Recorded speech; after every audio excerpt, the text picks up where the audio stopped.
Hello friends, വണ്ടി മഹീന്ദ്ര സ്കോർപ്പിയോ ആണ്. 2007 model വണ്ടിയാണ്. കംപ്ലൈൻറ്റ് എന്ന് പറഞ്ഞു കഴിഞ്ഞാൽ ഫ്രണ്ട് സസ്പെൻഷൻ ഹെവി ആയിട്ട് സൗണ്ട് ഉണ്ട്. അതുപോലെ തന്നെ ഭയങ്കര ബോഡി വൈബ്രേഷൻ ഉണ്ട്. എന്ന് വെച്ച് കഴിഞ്ഞാൽ ഭയങ്കര പറഞ്ഞാൽ നല്ല ബോഡി വൈബ്രേഷൻ. വണ്ടി സ്റ്റാർട്ട് ചെയ്ത് തന്നെ ബൊറം സൗണ്ടാണ് അതിൻ്റെ. അതുപോലെ തന്നെ സ്റ്റിയറിംഗ് ഭയങ്കര ടൈറ്റുമാണ്. സ്റ്റിയറിംഗ് ടൈറ്റ് നോക്കിയപ്പോൾ ഓയിൽ ലീക്കാവാണ്. സ്റ്റിയറിംഗ് റാക്കിൽ കൂടെ ഫുള്ളായിട്ട് ഓയിൽ ലീക്കായിക്കൊണ്ടിരിക്കുകയാണ്. ഓയിൽ ഉണ്ടായിരുന്നില്ല. പിന്നെ നമ്മൾ ഒഴിച്ച് നോക്കിയപ്പോൾ എന്താ വെച്ച് കഴിഞ്ഞാൽ ചിലപ്പോൾ പൈപ്പിന് ലീക്ക് വരാം. പൈപ്പ് ജോയിൻ്റെ അവിടെയൊക്കെ ലീക്ക് വരാം. അപ്പോൾ ഓയിൽ ഒഴിച്ചിട്ട് സ്റ്റാർട്ട് ചെയ്തപ്പോൾ ലീക്ക് കാര്യങ്ങൾ പൈപ്പിൻ്റെ അവിടെയൊന്നും ഇല്ല. പക്ഷേ റാക്കിൽ നിന്ന് ഹെവി ആയിട്ട് ലീക്ക് ഉണ്ട്. അതിൻ്റെ ടൈറ്റാണ് വരുന്നത്. ഓയിലില്ലാത്ത ടൈറ്റാണ്. ഓയിൽ ഫിൽ ചെയ്തപ്പോൾ പിന്നെ നോർമലായി. അപ്പോൾ അതിൻ്റെ റാക്കും ഇതിനകത്ത് സെറ്റ് ചെയ്യാനുണ്ട്. പിന്നെ കസ്റ്റമറുടെ കംപ്ലയിൻറ്റ് എന്ന് പറഞ്ഞു കഴിഞ്ഞാൽ ഡീസൽ ടാങ്കിൻ്റെ മൂടി തുറക്കുന്നത് കറക്റ്റല്ല. ഇവിടുന്ന് വലിക്കുമ്പോൾ കറക്റ്റായിട്ട് പോകുന്നില്ല എന്ന് പറഞ്ഞു. അപ്പോൾ അതും കൂടെ നമുക്കൊന്ന് ചെക്ക് ചെയ്യണം. പിന്നെ overall full checkup, second hand എടുത്ത വണ്ടിയാണ് കസ്റ്റമർ. അപ്പോൾ ഓവറോൾ ഫുൾ ചെക്കപ്പ് ഇതിനകത്ത് നോക്കാനുണ്ട്. അപ്പോൾ നമ്മൾ ബാക്കിൽ ബ്രേക്കൊക്കെ അഴിച്ചു നോക്കി, കുഴപ്പമൊന്നുമില്ല. അപ്പോൾ നമുക്ക് മെയിനായിട്ട് വരുന്ന പണി എന്ന് പറഞ്ഞാൽ steering ball joint, suspension sound എന്ന് പറഞ്ഞാൽ ഒരു സ്റ്റിയറിംഗ് ബോൾ ജോയിൻറ്റ് പോയിട്ടുണ്ട്. അതിൻ്റെ ഹെവി നോയ്സ് അതിനകത്ത് വരുന്നുണ്ട്. അപ്പോൾ സ്റ്റിയറിംഗ് ബോൾ ജോയിൻറ്റ് മാറണം. അതുപോലെ തന്നെ engine bed, gear box bed, പിന്നെ സർവീസ് ഓയിലിൻ്റെ സർവീസും കാര്യങ്ങളും ഇതിനകത്ത് ചെയ്യാണ്ട്. റാക്ക് ഫുള്ളായിട്ട് അഴിച്ചിട്ട് നമുക്ക് സീൽ കിറ്റ് പണിയായിട്ടില്ല. റാക്ക് നമ്മൾ പുറത്താണ് കൊടുക്കാറ്. ലേത്തിൽ കൊടുത്തിട്ട് സീൽ കിറ്റ് കംപ്ലീറ്റ് മാറ്റിയിട്ടാണ് വരാറ്. അപ്പോൾ നമ്മൾ കിറ്റ് മാറ്റിയിട്ട് വന്നിട്ടുണ്ട്.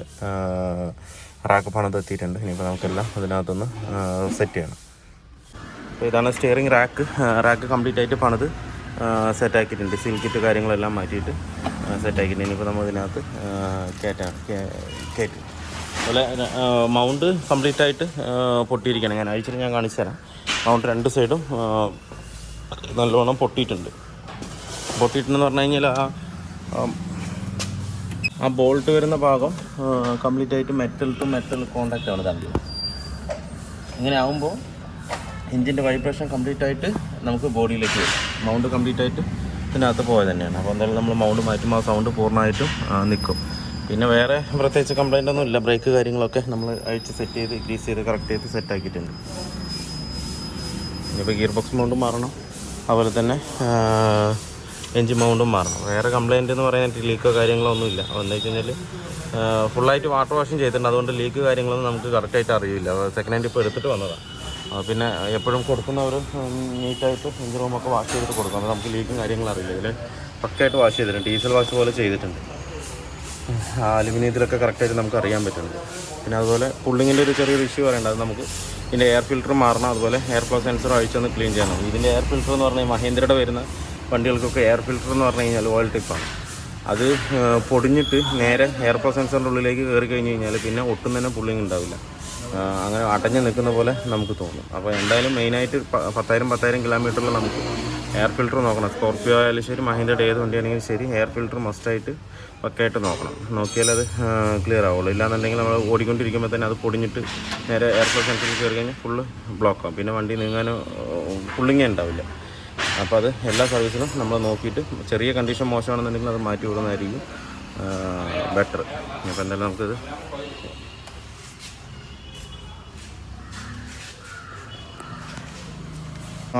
സ്കോർപ്പിയോയുടെ എയർ ഫിൽറ്റർ നമ്മൾ അഴിച്ചിട്ടുണ്ട്. അഴിച്ച് നോക്കുമ്പോൾ ഇതിൽ എയർ ഫിൽറ്റർ ഇല്ല ഇതിനകത്ത്. അതുമാത്രമല്ല, അതിനകത്ത് കംപ്ലീറ്റ് കണ്ടില്ലേ, ഡസ്റ്റ് എയർ ഫ്ലോ സെൻസറിൻ്റെ അവിടെ ഫുള്ള് ഡസ്റ്റ് വന്ന് നിൽക്കുന്നുണ്ട്. എയർ ഫിൽറ്റർ ഉള്ളിൽ ഒന്നും തന്നെ ഇല്ല. ഉള്ളിൽ ഫുള്ള് കച്ചറയാണ്. അതല്ല, ഫുള്ള് കച്ചറയാണ്. അതുകൊണ്ട് കറക്റ്റ് ഫിൽട്രേഷൻ നടക്കില്ല. എയർ ഫിൽറ്റർ ഇല്ല എന്നുണ്ടെങ്കിൽ പൊടിയും കാര്യങ്ങളും എഞ്ചിനകത്ത് കയറാൻ ചാൻസ് കൂടുതലാണ്. പിന്നെ എന്താണ്, വലിയ പൊടികൾ ഇതിനകത്ത് കയറില്ല. കാരണം എന്താ വെച്ച് കഴിഞ്ഞാൽ അവിടെ ഒരു നെറ്റ് പോലുള്ളതുകൊണ്ട് വലിയ പൊടികൾ എഞ്ചിനകത്തേക്ക് കയറില്ല. പക്ഷേ ചെറിയ ചെറിയ പൊടികൾ കംപ്ലീറ്റും എഞ്ചിനകത്ത് കയറാനും എഞ്ചിലേക്ക് ബുദ്ധിമുട്ട് വരാനും സാധ്യത ഉണ്ട്. എന്നുവെച്ചാൽ നേരെ പോകുന്നത് സിലിണ്ടറിൻ്റെ ഉള്ളിലേക്കാണ്. അവിടെ നിന്ന് കത്തിയില്ല എന്നുണ്ടെങ്കിൽ ഒരുപാട് ബുദ്ധിമുട്ടുകളുണ്ടാകും. നമുക്കിതിൻ്റെ എയർ ഫിൽറ്റർ മാറണം. എയർ ഫിൽറ്റർ കേസോട് കൂടി മാറണം. എന്തായാലും ഇതൊന്ന് അഴിച്ച് നോക്കിയിട്ട് നമുക്ക് അതിനനുസരിച്ച് ചെയ്യാം. ഇങ്ങനെ ഡസ്റ്റ് ഉള്ളിൽ കയറി കഴിഞ്ഞ് കഴിഞ്ഞാൽ കംപ്ലീറ്റ് ബ്ലോക്ക് തന്നെ ആവും. അതുകൊണ്ട് പുള്ളിങ് തീരെ ഉണ്ടാവില്ല. അപ്പോൾ നമ്മൾ കയറ്റുമ്പോൾ ഇതഴിച്ച് ഒന്ന് ക്ലീൻ ചെയ്തിട്ട് വേണം കയറ്റാനായിട്ട്. എന്താ വെച്ച് കഴിഞ്ഞാൽ അതിൻ്റെ ഉള്ളിൽ പൊടി, എയർ ഫ്ലോ സെൻസറിൽ പൊടി കാര്യങ്ങളുണ്ടെന്നുണ്ടെങ്കിൽ അത് കറക്റ്റ് റീഡ് ചെയ്യാനും ബുദ്ധിമുട്ടാണ്. നമുക്ക് അഴിച്ചിട്ട് നോക്കാം. നമ്മുടെ സ്കോർപ്പിയോൻ്റെ ഏകദേശം വർക്ക് കംപ്ലീറ്റ് ആയിട്ടുണ്ട്. ഇപ്പോൾ നമ്മളിതിൽ ചെയ്തത് എൻജിൻ ബെഡ് മാറ്റി, ഗിയർ ബോക്സ് ബെഡ് മാറ്റി, സ്റ്റിയറിങ്ങിൻ്റെ ബോൾ ജോയിൻറ്റുകൾ മാറ്റി, അതുപോലെ ഓയിൽ സർവീസ് കാര്യങ്ങളെല്ലാം ചെയ്തിട്ടുണ്ട് ഇതിനകത്ത്. ബാക്കി എല്ലാ ബ്രേക്കും കാര്യങ്ങളും ചെക്ക് ചെയ്തിട്ടുണ്ട്. ഫ്രണ്ട് സൗണ്ടാണ് കൂടുതലും പറഞ്ഞത്. അപ്പോൾ ആ ഭാഗം ക്ലിയർ ചെയ്തിട്ടുണ്ട്. സ്റ്റിയറിംഗ് റാക്ക് ഓവറോൾ ചെയ്ത് സെറ്റാക്കിയിട്ടുണ്ട്. ആ എഞ്ചിൻ മൗണ്ട് കൂടി മാറ്റിയത് മനസ്സിലായിട്ടുണ്ട്.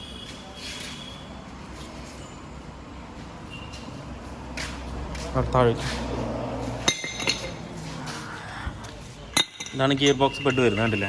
ഇത്രത്തോളം പൊട്ടി അതിനകത്ത് നിൽക്കുക. അപ്പോൾ ഈ മെറ്റലും ഇവിടുത്തെ മെറ്റലും കൂടെ ജോയിൻറ്റ് ചെയ്യുമ്പോഴാണ് ആ ബുർർ എന്നുള്ളൊരു സൗണ്ട് ഹെവി ആയിട്ട് വന്നുകൊണ്ടിരിക്കുന്നത്, കണ്ടില്ലേ? ഇതാണ് മൗണ്ട് വരുന്നത്. രണ്ട് മൗണ്ടും അതേ അവസ്ഥ തന്നെയാണ്, കണ്ടോ? പൊട്ടി കംപ്ലീറ്റ് പീസായി നിൽക്കുക. ഗിയർ ബോക്സ് മൗണ്ട് വലിയ കുഴപ്പമില്ലെങ്കിൽ നമ്മൾ അതും കൂടെ കൈയോടുകൂടി മാറ്റിയിട്ടുണ്ട്. അപ്പോൾ ഇത്രയും സാധനങ്ങൾ മൗണ്ട് മാറ്റിയിട്ടുണ്ട്. ഇപ്പോൾ തന്നെ വണ്ടി സ്റ്റാർട്ട് ചെയ്താൽ പക്ക സൈലൻ്റ് ആയിരിക്കും. സൗണ്ടോ കാര്യങ്ങളോ ഒന്നും ഇതിനകത്ത് ഉണ്ടാവില്ല. എന്താ വെച്ചാൽ അത്രത്തോളം അത് പൊട്ടി മെറ്റൽ ടു മെറ്റൽ കോൺടാക്റ്റ് ആകുമ്പോഴാണ് ആ സൗണ്ട് അതിനകത്ത് അത്രത്തോളം വരുന്നത്. സ്കോർപ്പിയോൻ്റെ വർക്ക് ഫുള്ളി കംപ്ലീറ്റ് ആയിട്ടുണ്ട്. ഇപ്പോൾ വണ്ടി പക്ക സ്മൂത്ത് ആയിട്ടുണ്ട്. എൻജിൻ ആ ഒരു സൗണ്ട് എൻജിൻ്റെ CRD എൻജിൻ്റെ ഒരു സൗണ്ട് മാത്രമേ ഇതിനകത്ത് ഉള്ളൂ, അല്ലാതെ ബോഡി വൈബ്രേഷനോ കാര്യങ്ങളോ ഒന്നും തന്നെ ഇല്ല. നേരത്തെ എന്ന് പറഞ്ഞാൽ ഐഡ്ലിങ്ങിൽ നമ്മളിങ്ങനെ നിർത്തിയാൽ തന്നെ ബുർറെന്ന സൗണ്ടാണ്, ബോഡി സൗണ്ട് അത്രയും ഹെവി സൗണ്ടാണ്. എന്ന് വെച്ചാൽ മൗണ്ട് അത്രത്തോളം പൊട്ടിയിട്ടുണ്ട്. അതുമാത്രമല്ല മൗണ്ടിങ് വരുന്ന സെൻറ്റർ ബോൾട്ട് വന്നിട്ട് എന്താ പറയുക, നേരെ വന്നിരിക്കുന്നത് ആ കേസിലാണ് കിടന്ന് മുട്ടുന്നത്. ഇപ്പം മൗണ്ടിൻ്റെ കേസിൽ വന്ന് മുട്ടുന്നുണ്ട്. ആ മുട്ടുന്ന സമയത്ത് എൻജിൻ്റെ വൈബ്രേഷൻ കംപ്ലീറ്റ് ആയിട്ട് കൺവേർട്ട് ആവും ഈ ബോഡിയിലേക്ക്. അങ്ങനെ വരുമ്പോൾ മെറ്റൽ ടു മെറ്റൽ വരയ്ക്കുമ്പോൾ ബൊറന്ന് സൗണ്ട് വരും, ഹെവി ആയിട്ട് സൗണ്ട് വരും. അങ്ങനെയാണ് ആ സൗണ്ട് വന്നിട്ടുണ്ടായിരുന്നത്. ഇപ്പോൾ എല്ലാം ഓക്കെയാണ്. അതുപോലെ സ്റ്റിയറിങ്ങും പവർ സ്റ്റിയറിങ്ങും പക്ക ഫ്രീ ആണ്. വീൽ അലൈൻമെൻറ്റ് ചെയ്യണം. സ്റ്റിയറിംഗ് ക്രോസ് ആയിട്ടാണ് കിടക്കുന്നത്. എന്താ വെച്ച് കഴിഞ്ഞാൽ ഫുള്ളായിട്ട് അഴിച്ചത് കൊണ്ട് ഫുള്ള് ക്രോസ് ആയിട്ടാണ് കിടക്കുന്നത്. ഇനിയിപ്പോൾ അലൈൻമെൻറ്റ് ചെയ്താലേ അത് ക്ലിയർ ആവുള്ളൂ. എന്ന് പറഞ്ഞു കഴിഞ്ഞാൽ ഇങ്ങനെ ഐഡ്ലിങ്ങിൽ പോലും നിർത്താൻ പറ്റില്ല. ഐഡ്ലിങ് നമ്മൾ ആക്സിലേറ്ററിന് ഇട്ട് കഴിഞ്ഞ് കഴിഞ്ഞാലും വണ്ടി ഹെവി ആയിട്ട് നോയ്സ് ഉണ്ടായിക്കൊണ്ടിരിക്കുകയാണ്. ഉള്ളൊരു 90% സൗണ്ടും ഇതിനകത്ത് ഇപ്പോൾ പോയി. ഇനിയും ചെറിയ ചെറിയ വർക്കുകളുണ്ട്, ഷോക്കിൻ്റെ വർക്ക് അങ്ങനെയുള്ള വർക്കുകളുണ്ട്. ഇതിപ്പോൾ നമ്മൾ മേജറായിട്ട് അത്യാവശ്യം വേണ്ട വർക്കുകൾ മാത്രം ഇപ്പോൾ നമ്മളെടുത്ത് ചെയ്തിരിക്കുന്നത്. പിന്നെ ബോഡിയിൽ ഡോറുകളൊക്കെ ഇത്തിരി കുറേ അലൈൻ ചെയ്യാനുണ്ട്, അതൊക്കെ പിന്നീട് നോക്കിയിട്ട് ചെയ്യും. ഇപ്പോൾ മേജർ നമുക്ക് വേണ്ട വർക്കുകൾ മാത്രം ഇപ്പോൾ പക്ക ക്ലിയർ ആക്കിയിട്ടുണ്ട്. എന്താണെന്ന് വെച്ച് കഴിഞ്ഞാൽ ഓയിൽ ലീക്കാണ് ഹെവി ആയിട്ടുണ്ടായിരുന്നത്. സ്റ്റിയറിംഗ് വരുമ്പോൾ തിരിക്കാനേ പറ്റില്ല കസ്റ്റമർക്ക് നമ്മുടെ വർക്ക്ഷോപ്പിലേക്ക് തിരിക്കാൻ കിട്ടാണ്ട് വണ്ടി മെയിൻ റോഡിൽ തന്നെ നിർത്തിയിട്ട് ഞാനാണ് പിന്നെ ഓയിലൊക്കെ ഒഴിച്ച് ലീക്ക് എവിടെയാണ് ചെക്ക് ചെയ്തിട്ട് വണ്ടി എടുത്ത് വർക്ക്ഷോപ്പിലിട്ട്. അത്രയും ടൈറ്റായിരുന്നു. ഇപ്പോൾ പക്ക ഫ്രീ ആണ്.